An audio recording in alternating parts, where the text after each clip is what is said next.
My name is Eric Smith, and this is an excerpt from my autobiographical series, My Life in Not So Much a Nutshell, but more of a Melon Rind.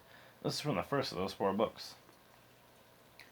On October 4th, 2006, I visited with Jessica House as it was her birthday. I had to work, and her house was on the way, so I ventured out a bit early.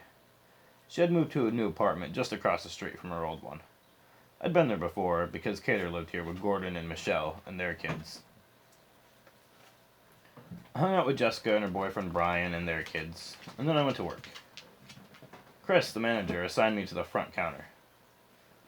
Later that night, I moved to the drive-thru. Aisha took over when Chris left.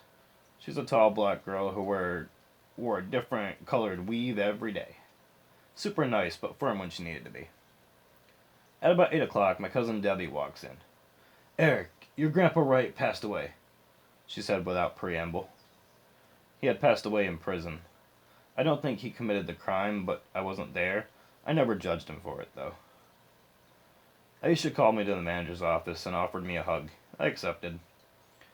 "I just wish she had had preamble or maybe told you when you got home," she said, thinking that I'd have to go home now. "It's fine," I said. "I'm gonna finish work. I can't save him, and I don't know what to do anyway.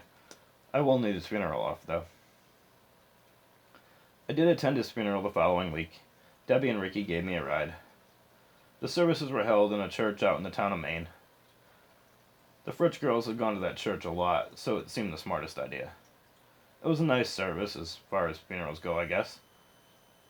Everyone went around and said really nice things about my grandfather. The Fritch girls and Jeff talked about the wonderful memories they had had. Debbie said how much she loved her Uncle Bob. I wish I'd known him better. Unfortunately, my parents had avoided my mother's family as much as possible until I was 15 years old. That day that Uncle Glenn got on the bus with my parents, that had changed my life. I'd only met my grandfather twice because he had already been incarcerated by that time. I'd seen pictures and home movies. I do remember getting letters from him. My mother stockpiled them until I was 16, never letting me read them or know of their existence. She had been looking for something in the storage room and happened to bomb the stockpile. She said, "Here, these are from your grandfather." He had drawn a different cartoon character on the envelope of each letter. There were about 8 letters in total. I remember a particularly well-drawn, fully colored ticker.